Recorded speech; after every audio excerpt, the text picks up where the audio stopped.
नियम से कमिटमेंट कर लोगे ना तो निश्चित बच जाओगे।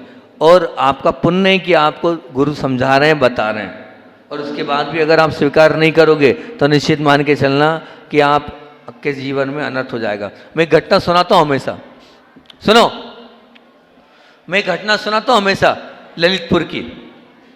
सुनना है? सुनना है? सत्य घटना, ललितपुर ही पास में। ललितपुर में एक सज्जन ने नियम लिया, सुनोगे ध्यान से, सुनना है? वो माताएं तो बात कर रही है। एक सज्जन ने नियम लिया कि मेरा इतनी बजे के बाद झूठ बोलने का त्याग। काय का त्याग? बोले देखो 24 घंटे में झूठ के बिना नहीं रह सकता, लेकिन इतनी बजे के बाद मैं झूठ नहीं बोलूँगा। उन्होंने ये नियम लिया। नियम लेने के बाद क्या हुआ, नाम तो मुझे ध्यान नहीं है, ललितपुर के बहुत बड़े व्यक्ति हैं वो। और योग संयोग की बात है कि इनकम टैक्स सेल टैक्स वाले आ गए। इनकम टैक्स सेल टैक्स वाले आ गए, शायद 11 बजे बाद पहुँचेंगे। वो रात में पूरा सील किया और उनसे पूछा आप बताओ आपका कहाँ कहाँ क्या क्या कागज़ है। उसने ये अलमारी खोली और बोले ऊपर चल जाओ उस स्थान पर, यहाँ पर ये रखे, वो और बोले यहाँ रखें। तो जितने ऑफिसर थे वो बोले क्या है आदमी है कि पैजामा है ये। खुद हम तो 3 काल में ढूंढ पाते ही कागज और पूरा सोना चांदी और सब कुछ है। वो समझ नहीं पा रहा था कि आखिर आज पहली बार वो ऑफिसर बोलता है 30 साल मुझे सर्विस करते करते हो गए, सैकड़ों लोगों क्या छापे मारे, लेकिन ऐसा पागल व्यक्ति कहीं नहीं मिला मुझे जो आगे रह के रास्ता बता रहा हो कि यहाँ चले जाओ यहाँ चले जाओ। उसने आखिर पूछ लिया भाई साहब आप समझ नहीं पा रहा हूँ, आप थोड़ी दिमाग से ठीक हैं, कुछ आपको हो तो नहीं गया? बोले क्यों? बोले आज तक कभी मुझे ऐसा व्यक्ति नहीं मिला कि जो आगे रह के अपने सब कागज़ दे, आगे रह के अपनी संपदा बताए, सोना चांदी बताए। बोले भाई साहब ऐसा है कि मैंने मेरे गुरु से नियम लिया है, मैंने मेरे गुरु को वचन दिया है, मैं अपने गुरु को दिया हुआ वचन कभी टालता नहीं हूँ। बोले मेरा नियम है 10 के बाद, शायद था नियम, मैं 10 के बाद झूठ नहीं बोलता हूँ, ये मेरा नियम है।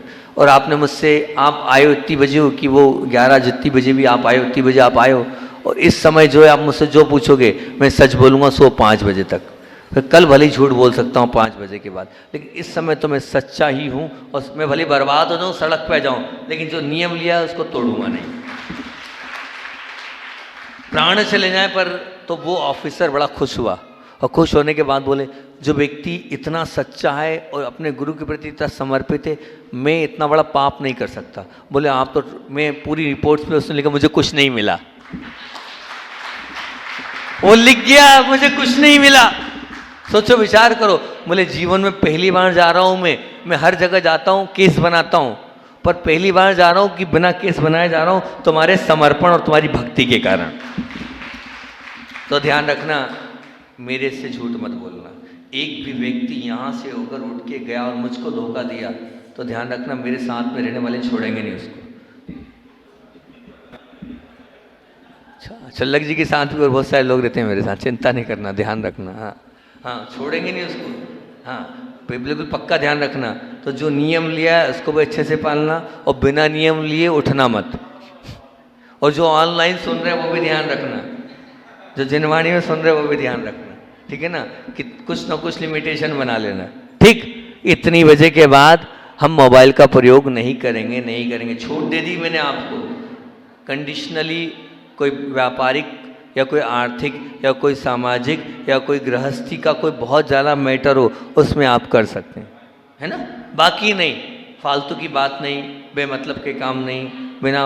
अधिकतर 11 बजे के बाद 10 बजे के बाद फालतू के काम ज़्यादा होते हैं। काम की बातें दिन में ही होती है, रात में तो क्या होता है विकथा होती है। रात में जो होती क्या होती है, विकथा ही होती है, बिना काम की बात ही होती है। देख लो आप, समझ लो आप, मैं सही बोल रहा हूँ गलत बोल रहा हूँ बोलो।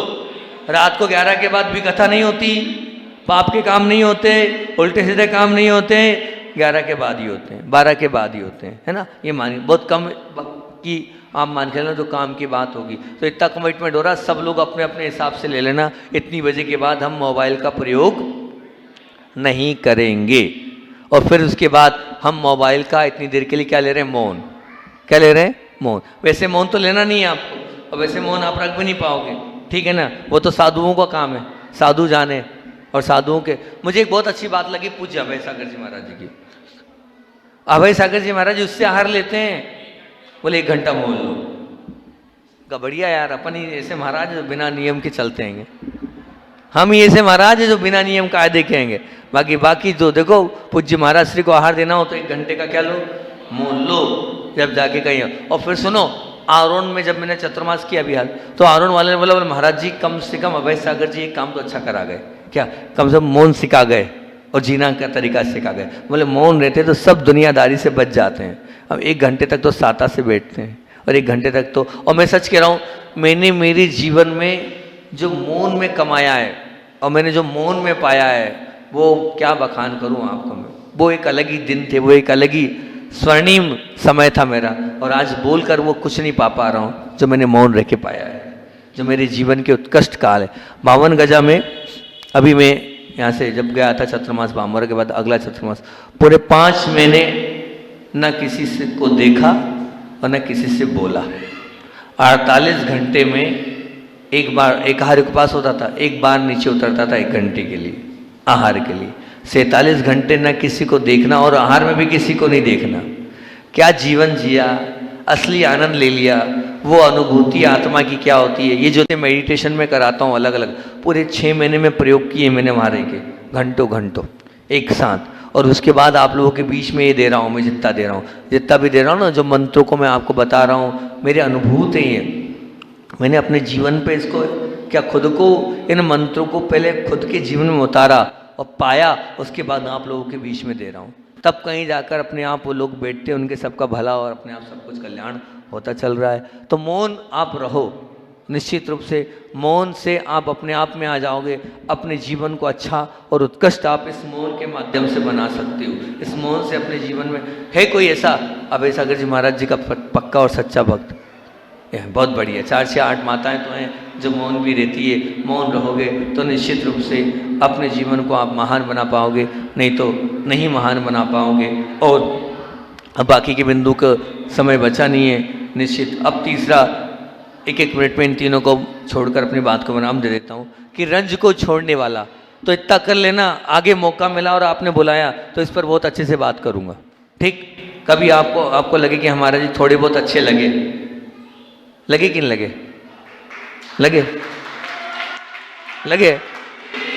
अगर थोड़े बहुत अच्छे लगे तो आप आ जाना, निवेदन कर देना, तो हम आ जाएंगे आपके पास, ठीक। तो रंज को छोड़ देना। अगर आपका किसी से द्वेष है, अगर आपकी किसी के प्रति गठान है, उसको निकाल देना, उसको छोड़ देना। नहीं तो ध्यान रखना मिथ्या दृष्टि हो आप। अगर गठान आपके मन में है, आप मिथ्या दृष्टि हो। इसीलिए क्षमा वाणी पर क्षमा मांगते हैं, लेकिन क्षमा वाणी साल में 3 बार आती है, हम साल में 1 बार मनाते हैं। 3 बार इसलिए आती है कि 6 महीने के पहले अपन बरी नहीं हुए तो अनंतानुबंधी हो जाएगी, और अनंतानुबंधी होगी हम मिथ्या दृष्टि हो जाएंगे, और जहाँ मिथ्या दृष्टि हो गए हम नरक और त्रियंज की पर्याय में धक्का खाएंगे। हमें नरक और त्रियंज से बचना है तो क्या करना है, कुछ गठान मत रखो। मन में कोई रंज है उसको निकाल दो, अगर मन में कुछ भरा पड़ा है उसको बाहर कर दो। कचरा बाहर कर दोगे तो निश्चित रूप से आप पवित्र और पावन बन जाओगे। रंज को निकालने वाला ही निश्चित रूप से निरंजन आत्मा को प्राप्त कर पाता है, और जो रंज रखता है उस निरंजनी आत्मा को प्राप्त नहीं कर सकता। अपने जीवन को निरंजन बनाना है तो रंज को तो आपको छोड़ना ही होगा। उस रंज को छोड़ने के बाद ही सच में आप उस निरंजन पद को प्राप्त कर सकते हो, नहीं तो आपके जीवन में पद ना आया है और ना आ पाएगा। और चौथा बिंदु, कल को छोड़ने वाला ही महान बनता है। इसलिए जो जो मैंने बात बोली है, अभी तो मेरी उम्र ही क्या है, अब बाद में कर लूँगा, ये छोड़ देना। बाद में कभी किसी का रहा नहीं हुआ है, ध्यान रखना। आप ये बताओ कि जब पल का भरोसा नहीं है, कल का भरोसा नहीं है, तो पल का क्या भरोसा करना। अभी अच्छे शरीर, अच्छी भली आँखें, ये भी चश्मे ही लगाए, आँखें ख़राब नहीं हुई, सिर्फ चश्मा ही लगाए। कल आँख खराब हो गई तो क्या कर लोगे? अभी तो चश्मे ही लगाए, कल आंखों से दिखने बंद हो गया तो क्या कर लोगे? बताओ। अभी तो अच्छे वाले हाथ पैर हैं, अभी कर लो तो बहुत अच्छी बात है। कब कर लेंगे में आप अगर रह गए तो निश्चित मान के चलना कुछ नहीं कर पाओगे। हाँ, लोग सोचते हैं कि अभी मेरी उम्र ही क्या है, भविष्य में अभी मुझे बहुत कुछ करना है और मैं बहुत कुछ कर लूँगा। वो लोग कभी कुछ नहीं कर पाते, और वो ये सोचते हैं कि नहीं, मेरी उम्र का कोई भरोसा नहीं है, क्या पता कल क्या हो जाए, जितना है उतना आज कर लूँ, आज कर लूँगा तो निश्चित रूप से मैंने सब कुछ कर लिया। मैंने कहा ना कि जो महावीर वर्तमान को मानने वाला है वो कौन है? जो वर्तमान में चलने वाला है। जो वर्तमान को मानता है वही वर्तमान को स्वीकार करता है। इसलिए आप कल पर कोई काम मत छोड़ना कि बाद में कर लूँगा, बाद में ना कुछ हुआ है और ना ही हो पाएगा। और लाज शर्म को रखने वाला कम से कम कुछ ना कुछ गाइडलाइन अपने घर की तैयार कर लेना और उन गाइडलाइनों के हिसाब से उसको पालते हुए अपने जीवन को अच्छा बनाना कि मुझे ये तो कम से कम नहीं करना है, इतनी शर्म को तो मुझे पालना है और शर्म के साथ अपने जीवन को जीना है। तो आप निश्चित रूप से महान बन जाओगे। जो मैंने कहा ना, कम इतना कर लेना जो अच्छा लगा मुझे भामोर कला का, कि ये सिर पर हमेशा रखना, ठीक है ना। आज आप ड्रेस में थे इसलिए आपने, लेकिन कल नहीं थे आप लोग, ठीक। कल जब आप शाम को बैठे थे तब नहीं थे, आज आप हो तो ये ढकना। जो लोग, जो माताएं बहनें सिर ढकती है और नाभि ढकती है, ध्यान रखना उनको ऊपरी बाधा नहीं लगती, निश्चित मान के चलना। तो इतनी मर्यादाओं को बनाए के रखना, हमारे घर के जो कायदे कानून हैं उनको बनाए रखना। दुनिया देख रही है, समाज के बीच में हमें रहना है, ऐसा कार्य मत करना कि जो शर्मनाक हो। और निश्चित रूप से मैं तो ऐसा ही बोलता हूँ कि आपको अकेले में आंख से आंसू आ रहे हैं, निश्चित रूप से मान के चलना। और सबके सामने आप खड़े नहीं हो पा रहे हो तो इसका तात्पर्य ये कि आपने घोर पाप, घोर अनर्थ किया है। नहीं, ऐसे अनर्थों से अपने आप को बचाना है और लाज शर्म को छोड़कर अपने जीवन को अच्छा बनाना है। ऐसा मैंने भामोर कला पे बोला है। अभी इन बिंदुओं को मैं छोड़ रहा हूँ, आगे इन बिंदुओं पर बोलूँगा। एक बार पुनः रिपीट करके अपनी बात को, भामोर कला की परिभाषा भामोर कला वाले याद रखना और ये जो 5 बिंदु दिए हैं इनको अपने जीवन में उतारने का प्रयास करना। फिर से रिपीट कर रहा हूँ, आप लोग मेरा साथ देना। भामोर कला का बा क्या बोल रहा है? बात को मानने वाला ही। और मोह क्या बोल रहा है? मौन को रखने वाला ही। और र क्या बोल रहा है? रंज को छोड़ने वाला ही। और का क्या बोल रहा है? कल को छोड़ने वाला ही महान बनता है। और ला क्या बोल रहा है? लाज शर्म को रखने वाला ही महान बनता है। मैं यही चाहता हूँ आप सभी लोग महान बने और आप सब महान बनकर आज नहीं तो कल भगवान के बाजू में उठे। इन्हीं भावनाओं के साथ बोलिए आचार्य वन विद्यासागर जी महामुनि राज की जय। मत बनिए भगवान किसी के वास्ते, मत बनिए भगवान किसी के वास्ते, आप आदमी बनिए आदमी के वास्ते। आप आदमी बने आदमी के वास्ते। निश्चित रूप से आप भले ही भगवान ना बन पाओ, लेकिन इंसान के लिए आप इंसान तो बन जाओ। इंसान के लिए आप इंसान तो बन जाओ। अगर आप इंसान बन जाओगे आज नहीं तो कल आप भगवान भी बन जाओगे। पहले इंसान बनकर दिखाओ, फिर अपने आप भगवान आप बनना निश्चित आपका हो जाएगा। हम भगवान तो बनना चाहते हैं पर इंसान नहीं बनना चाहते। अध्यक्ष जी, हम भगवान तो बनना चाहते हैं लेकिन क्या नहीं बनना चाहते? इंसान बनना नहीं चाहते। पहले हम इंसान तो बन जाएं, उसके बाद निश्चित रूप से हम भगवान भी बन जाएंगे। और भगवान वो बन पाता है जो सबका प्रिय होता है। भगवान कौन बन पाएगा? कौन बन पाएगा? वो इंसान कौन बनता है जो सबका प्रिय होता है, जो सबका प्रिय, सबका। भैया बाहर वाले जितने, इधर आके अंदर बैठो। प्रवचन में मेरे लिए थोड़ी कर रहा हूं, आपके लिए कर रहा हूं। इधर आके बैठो भैया, यार इधर जाओ, यहाँ बैठ जाओ, यहाँ जाओ भैया। मैं अपने लिए प्रवचन थोड़ी कर रहा हूँ, आपके लिए प्रवचन कर रहा हूँ। आप वहाँ रहोगे तो कैसे काम? और कोई है? सबको इकट्ठा करके भेज दे इधर। तो क्या बोल रहा था मैं बोल रहा था भगवान कौन बन पाएगा? हाँ, अमित शाह जी, भगवान कौन बन पाएगा? इंसान बनना पड़ेगा। इंसान कौन बनता है? जो सबका प्रिय होता है। जो सबका प्रिय होता है वही इंसान बन पाता है, और जिसका प्रिय नहीं होता है वो ध्यान रखना भगवान नहीं बन पाएगा। हम ऐसा काम ही क्यों करें जो दूसरों के प्रिय ना बन पाए? हैं? निश्चित आज आपने बहुत अच्छा काम किया, सबके प्रिय बनने का काम किया, और मेरे ख्याल से 8 या 10-12 मिनट में, छोटी मोटी राशि नहीं होती, 3 CR लगभग इकट्ठे कर लिया आपने। ठीक, छोटी सी बात को रखकर यहाँ के अध्यक्ष जी को पहली बार ऐसे यशस्वी अध्यक्ष देखे कि बिल्कुल जो आज्ञा महाराज जी आपकी, और तुरंत तैयार हो गए। बहुत सुंदर, मानना पड़ेगा। और एक नौजवान इतना सुंदर है कि उसकी भाव तो देखो कितने अच्छे थे कि मेरी भावना है महाराज जी कि मेरे इतने अच्छे घर तो मैंने बनाए हैं, मेरी दुकान बहुत अच्छी है, पर मेरे भगवान इतने अच्छे से विराजमान नहीं है। उसने निश्चित रूप से इंसान बनने योग्य काम कर लिया।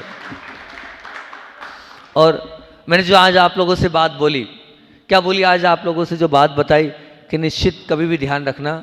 आचार्य श्री जी बोलते थे, क्या बोलते थे कि बड़े बाबा का जब, सुनना, बड़े बाबा का जब मंदिर बनने की बात चल रही थी तो आचार्य श्री, कुछ लोग थे जो बड़े बाबा को बड़ा आसन दिलाना नहीं चाहते थे।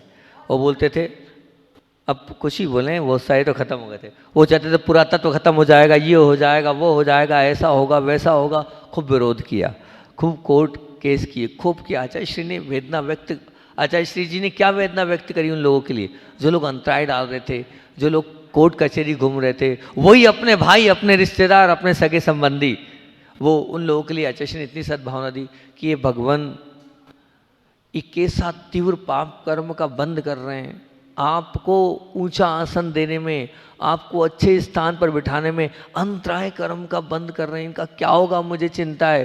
काश मेरे पास ऐसी कोई रिद्धि होती, कोई ऐसी होती कि इनके मन को परिवर्तित कर देता, इनके भावों को परिवर्तित कर देता। ये क्यों अंतराय डालकर अपने आप को नीचे ले जा रहे हैं, ऐसा घोर पाप क्यों कर रहे हैं ये भगवान, कुछ ऐसा हो जाए कि इनके भावों में परिवर्तन आ जाए, ऐसा अंतराय ना डालें ये। हाँ, निश्चित मान के चलना। और मैं आपको बताऊं, अब मैं नाम नहीं लूँगा, सुनना। हुआ ये कि 2-4-8 दिन की बात है, जो एक बहुत बड़े विरोधी थे, अच्छा नहीं नाम लेना उनका एक्सीडेंट हो गया। एक्सीडेंट हो गया, एक्सीडेंट होने के बाद उनकी पीछे की हड्डियां जो है, दीदी समझ गई, उनकी हड्डियां जो है वो टूट गई। अब वो हड्डियों की क्या हुई, अब जब हड्डी टूट गई तो उनका ऑपरेशन हुआ। ऑपरेशन 4 महीने बेड रेस्ट पर रहे, वो 4 महीने तक रहे। रीढ़ टूट चुकी थी उनकी, रीढ़ को उनको वापस से व्यवस्थित किया, सुधारा गया। तब एक सज्जन थे दमोह के, तो दमोह के सज्जन ने आचार्य श्री जी के सामने बोले भैया वो जो रीढ़ टूट गई थी उसको निकाल दो, फेंक दो, पूरा तत्व है ना, वो पुरानी चीज़ है, उसको सुधारने की ज़रूरत क्या है, उसको संभालने की ज़रूरत क्या है? अब हटा क्यों रहे हो उसको? अब हटाओ मत उसको, क्योंकि पुरानी हड्डी है, वो तो हटाना नहीं चाहिए, क्योंकि वो हटाकर नया लगाया जा रहा था वहाँ पर, तो लेकिन पुरानी तो रखना चाहिए ना। अपनी हड्डी टूट गई तो आप हटाकर दूसरी लगा रहे हो, ठीक है ना। और भगवान को हम व्यवस्थित करें तो मना, वो पूरा तत्व है आपका, आपको शुरू से मिला है। तब फिर आचार्य ने फिर डांटा, देखो ऐसी बद्दुआ प्रेषित मत करो, सामने वाला तो गलत था लेकिन तुम गलत मत बनो। आचार्य श्री ने कहा ऐसा नहीं, यहाँ से अच्छी भावनाओं को प्रेषित करो कि एक्सीडेंट हो गया, उनकी हड्डी टूट रही है, और जो भी वो कुछ चेंजेस हो रहा था उनका, कि वो चेंज हो रहा है, 2-3 चीज़ें चेंज हो रही थी, तो ये चेंज हो रही है तो सद्भावनाएं दो, लेकिन दुर्भावनाओं को प्रेषित मत करो। क्योंकि निश्चित मान के चलना, जब भी कोई ऐसे महान कार्य होते हैं और उसमें अगर हम अंतराय डालते हैं, तीव्र पाप कर्म का बंद होता है, तीव्र पाप कर्म का, निश्चित मान के चलना। अरे बनाने वाला बना रहा है, तुम काहे को पीछे हो रहे हो, तुम काहे को अंतराय डाल रहे हो, तुम काहे को हाथ पकड़ रहे हो? नहीं, बिल्कुल नहीं। और किसको? 3 लोग के नाथ के दरबार को बनाने में अंतराय डाल रहे तुम हैं? और कहीं डालना तो डालना, लेकिन कौन करेगा, क्या करेगा? अरे भगवान सब करा लेंगे, तुम क्यों मना कर रहे हो? कौन करेगा ये चिंता छोड़ दो, ठीक है ना। जब आपको देव शास्त्र गुरु पर विश्वास है तो गुरु के आशीर्वाद पर तो विश्वास रखो, वो सब करा देंगे। ये क्या कम था? पैसा कौन देगा, क्या करेगा, कहाँ से आएगा? 15 मिनट में 3 CR हो गए, और कितना, और क्या रेसो चाहिए तुमको है? और अभी सुनो, कुछ नहीं है, आप मंदिर बनाना, मंदिर का काम प्रारंभ करना, बहेगा। क्या करेगा? बहेगा, कोई जरूरत नहीं पड़ेगी मेरी।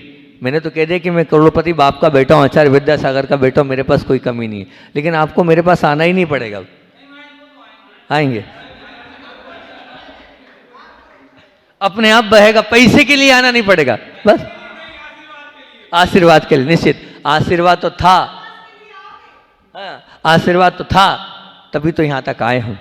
आशीर्वाद तो था तभी तो नहीं, मैंने निश्चित मान के चलना अचरणी वालों, मैं बहुत अलग टाइप का व्यक्ति हूँ। सुनना, हाँ बिल्कुल, मैं बहुत अलग टाइप का व्यक्ति हूँ। मैं कभी भी अनर्थ नहीं कराता हूँ और व्यर्थ मुझे 1 रुपये का पसंद नहीं है। मैं बहुत पैसा बचाने वाला व्यक्ति हूँ, 1-1 रुपया बचाने वाला हूँ। मुझे कंजूस बोला जाता है, स्टेज के पीछे भी कोई अगर लगता तो मैं मना कर देता हूँ, नहीं जितना बचा सकता हूँ मैं बचाता हूँ। हाँ, सस्ते से सस्ता काम कराता हूँ। मंदिर भी बनवाता हूँ तो ठेकेदार मेरे से घबराते हैं, निचोड़ लेते हैं। मूर्ति वाले मेरे से घबराते हैं, महाराज जी निचोड़ लेते हैं। और चीज़ अच्छी से अच्छी बनवाने का पूरा वास्तु के हिसाब से प्रयास करता हूँ कि जो बने, जो विराजमान करे वो विराजमान करने के बाद दुगना चौगना और 10 गुना हो जाए, तब तो मंदिर बनाया हमने, तब तो भगवान विराजमान किए। हम वो भगवान विराजमान करते हैं कि प्रतिष्ठा के पहले जो चमत्कार कर दे, अतिशय कर दे, ऐसे भगवान विराजमान करता हूँ। पूरे मूर्ति विज्ञान को, पूरे मंदिर विज्ञान को मैंने पढ़ा, समझा, देखा और उसके बाद समझ में आया कि हम कितनी सारी गलतियाँ करते हैं। जैसे ये अभी यहाँ की गलतियाँ बताता हूँ आपको। ये साउथ ईस्ट फेसिंग मंदिर है। जहाँ जहाँ भी ईस्ट साउथ ईस्ट फेसिंग मंदिर होता है उसका इतिहास ये बोलता है, ग्रंथ ये बोलते हैं कि वहाँ की समाज कम होते चले जाती है, वहाँ पर आपस में एकता नहीं बन पाती है और वहाँ पर धीरे धीरे ह्रास होना चालू हो जाता है। और आपने स्वयं ने कहा, मैं 11-12 जगह कोट कर चुका हूँ, 13 जगह कोट कर चुका हूँ खुद। ग्रंथों में तो मिलता है पर मेरा ये भावना है कि जो ग्रंथ में लिखा है मैं उसको देखूँ, क्या ये सच है कि झूठ। तो 12-13 स्थान पर तो मैं देख चुका हूँ और 5-7 स्थान पर चेंज करा चुका हूँ। जहाँ जहाँ पर मैंने चेंज कराया है वहाँ के दिन अलग ही पलट गए, वहाँ की दुनिया बदल गई, वहाँ का आने वाला कल बदल गया। जहाँ पुजारी ही नहीं थे वहाँ भीड़ कम नहीं हो रही है, ये स्थिति हो गई है कि क्यों, जैसी दिशा बदली वैसी वहाँ की दशा बदल गई। अपने आप सब कुछ वहाँ का व्यवस्थित हो गया। मुझे मज़ा थोड़ी आ रहा है, कोई मुझे गोल्ड मेडल थोड़ी मिल जाएगा कि भगवान गोल्ड मेडल दे देंगे, इतने सारे मंदिर बनाए महाराज जी ने। नहीं, यहाँ अव्यवस्थित है। इस साउथ ईस्ट फेसिंग मंदिर है, इसका दुष्परिणाम समाज को भुगतना पड़ता है, इसलिए मैं उसका सख्त विरोधी हूँ। मैं उस मंदिर में हाथ भी नहीं डालता हूँ। मैं काहे के लिए आया था, मन बना के आया था कि आपके यहाँ चंदापुर भगवान का कमल आपने बनाया है, उस कमल पर भगवान को विराजमान करना, इस भाव से तो आया था ना। मैं सबसे पहले जल्दी जल्दी करके मैं इसलिए आया कि मुझे भगवान को खोलना पड़ेगा, विराजमान करना पड़ेगा। मेरा भाग्य है कि चंदापुर भगवान को मैं विराजमान कर सकूं वेदी पर, इस भाव से आया था। लेकिन जैसे ही डिग्री देखी वैसे मेरा माथा फेल हो गया। मैंने कहा मैं तो अब 3 काल में भी भगवान को विराजमान नहीं करा सकता, क्योंकि जो भी ऐसे टेंटेड मंदिर वो साउथ फेसिंग की तरफ मुख किए हुए मंदिर में हाथ डालते हैं, उनका भैया नुकसान तो बहुत होता है। हाँ निश्चित। पूज्य सुधा सागर जी महाराज जी ने, एक मंदिर वाले आए और मेरे पास आए, उन्होंने जैसे मुझे नक्शा बताया तो मैंने कहा भाई मैं इसमें हाथ नहीं डालता हूँ। बोले सुधा सागर जी ने नक्शा फेंक दिया। जब मैंने उनकी बात, बोले यहाँ से उठो बाहर हो। बोले मैं नहीं डालता हाथ इस साउथ ईस्ट फेसिंग के मंदिर में। मैंने कहा बस अब जब बड़े महाराज जी ने बोल दिया फिर मेरे पास काय को आए तुम। जब बड़े महाराज बोले नहीं, वो उनने मना कर दिया तो आप शायद नहीं। मैंने कहा नहीं, मैंने कहा मैं बड़े महाराज जी से अलग चलूंगा क्या। मैंने कहा जब वो तैयार नहीं है तो मैं तो और तैयार नहीं हूँ। मैंने कहा मैं तो और ज़्यादा, महाराज जी थोड़ा बहुत समझौता भी कर लेते हैं कहीं पर। मैंने कहा मैं तो बिना समझौते वाला व्यक्ति हूँ, है ना। मैं तो एक एक चीज़ को देख देख कर चलने वाला व्यक्ति हूँ। तो मैंने कहा नहीं, आप निश्चित मान के चलना, मैं इसमें कहीं से लेके कहीं तक भी आशीर्वाद नहीं दूंगा। और मैंने उसमें बिल्कुल भी साथ नहीं दिया और फिर उन्होंने मेरी बात नहीं मानी। ठीक नहीं मानी, उन्होंने मंदिर बनाना वहाँ प्रारंभ किया। प्रारंभ करते ही जैसे ही उन्होंने नीचे खोदते हड्डियाँ निकलना प्रारंभ हो गई। हड्डियाँ निकलना प्रारंभ हो गई। और वो मंदिर 3 साल तक नहीं बना। फिर रोज झक के मेरे पास आए, क्या करना बाद। मैंने कहा था ना आप यहाँ मत बनाओ, आप मेरी बात स्वीकार नहीं कर रहे थे। मैंने कहा प्लांट बदल दो, हो महाराज आशीर्वाद दे दो, अब नया ले लें। अब आए, 3 साल खराब करे, 1 लाख 2 लाख 5 लाख न्यू में ख़राब कर लिया आपने, अब क्या मतलब निकला। बोले ठीक है। मैंने कहा एक बात ध्यान रखना, तुम्हारा बहुत तीव्र पुण्य का उदय है। बोले क्यों। मैंने कहा तुम्हारे भगवान अतिशयकारी है। मैंने कहा इसलिए अतिशयकारी कि उनको बैठना नहीं था वहाँ पर, इसलिए इतना अंतराय वो डालते गए। नहीं तो मैंने कहा वहाँ बैठ जाते तो धीरे धीरे पूरी समाज खत्म हो जाती। और फिर वो सुंदर सा मंदिर बन के तैयार वहाँ पर हुआ है। आपके वहाँ का विद्वान है, वो नाम भूल रहा हूँ, मुंगेली, अभिषेक मुंगेली, बिल्कुल ठीक। मुंगेली की पूरी कहानी है अपने आप। अब मंदिर बन गया, मंदिर बन के तैयार है, वो हमारे लिए इंतजार कर रहा है, आप आओ और प्रतिष्ठा करो। ठीक, तो निश्चित मान के चलना, आप स्वीकार करो इस चीज़ को, ये कमियां हैं हमारी, और हमने इस मंदिर को टॉकीज जैसा बनाया है। कैसा बना दिया? टॉकीज जैसा। टॉकीज जैसा कैसे बन गया ये मंदिर? क्योंकि भगवान कहाँ विराजमान होते हैं? गर्भालय में विराजमान होते हैं। कहाँ होते हैं? गर्भालय बोलते हैं। ये गर्भालय कहाँ है आपके यहाँ? ये गर्भालय है क्या? है कोई मान नहीं, कोई मर्यादा नहीं है।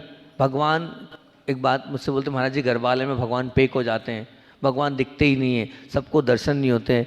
मैंने कहा ध्यान रखना, आचार्य श्री जी के दर्शन बहुत कम होते थे और 1 मिनट के लिए होते थे, लेकिन वो जो 1 मिनट के लिए दर्शन होते थे उसमें धन्य हो जाता था। मैंने कहा भगवान के दर्शन ऐसे ही होना चाहिए, ऐसे नहीं कि वहाँ से भी, यहाँ से भी, वहाँ से भी नहीं। वो भगवान अतिशयकारी नहीं हो पाएंगे। इनको गर्भगृह में बैठाओगे तो इनका अतिशय कई गुना होगा। इनको आपने टॉकीज में बिठा रखा है, ये टॉकीज है नहीं। निश्चित मान के चलना, हमारे यहाँ शास्त्र को उठाओगे तो भगवान जितने बड़े होते हैं उनका 1/3 गर्भगृह होता है, उनके हिसाब से रेखामान होते हैं, उनके हिसाब से शिखर बनता है, उनके हिसाब से दरवाजे होते हैं, सब कुछ होता है। जैसे एक लड़का और लड़की की कुंडली बनती है, ऐसे ही पूरे नाप तोल से मंदिर बनता है। वो मंदिर अतिशयकारी होता है, वहाँ से उठने की इच्छा नहीं होती है, मन नहीं करता है कि हम उठे वहाँ से। ये निश्चित मान के चलना, वहाँ वाद विवाद नहीं होता है, वहाँ प्रेम वात्सल्य अपने आप बढ़ता चला जाता है। लेकिन वैसा आप बनाओगे तब होगा। हाँ, गलती हो गई कोई बात नहीं, गलती किससे नहीं होती है, हो गई कोई बाधा नहीं, क्या बाधा उसमें। हाँ, अब बन गई वेदी तो बन गई, क्या हो गया। लेकिन अगर हम सक्षम है और बनाने को कोई तैयार है तो हम उसके लिए आगे तैयार हो, अच्छे से अच्छा बनाने का प्रयास करेंगे हम, हमारे माध्यम से हो गया। लेकिन आप जब व्यवस्थित बना लोगे तो यही मैं आपको बोल के जा रहा हूँ, यही भगवान इस अचरोनी को तिरछे जैसा बना देंगे। अध्यक्ष जी की चिंता है, सब कम हो रहे, सब कम हो रहे हैं। अब आप तो 2-4 प्लाट खरीद के रख लो अध्यक्ष जी, पैसा 1 करोड़ आपका पूरा निकल जाएगा।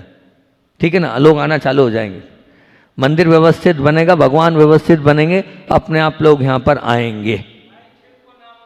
हाँ, अभी बनने तो दो, बने ही वो तो, बिल्कुल आप बनने दो। बहुत सुंदर से अपन यहाँ और भगवान विराजमान करेंगे, ताकि कोई भी यहाँ से जाएगा तो अंदर उसको एक बार आ गया तो दोबारा उसको आना पड़ेगा, बिल्कुल निश्चित रूप से आना पड़ेगा। अभी आरोन के भगवान विराजमान, मतलब विराजमान भी नहीं करा, अभी तो जाऊँगा मैं, आरोन विराजमान का प्रतिष्ठा करिएगी, लेकिन जो जाता है उनको देखता रह जाता है। ऐसे सुंदर वहाँ भगवान बन के तैयार हुए हैं, मंत्र मुग्ध हो जाता है व्यक्ति, वहाँ आंखें हटती नहीं हैगी, वहाँ से बिल्कुल ऐसा लगता है यहीं बैठे रहूँ। ऐसे ही अपन सुंदर मंदिर भी बनाएंगे और सुंदर भगवान भी बनाएंगे। कमी कोई है नहीं बाबा के दरबार में, तो अब पीछे क्यों रहें।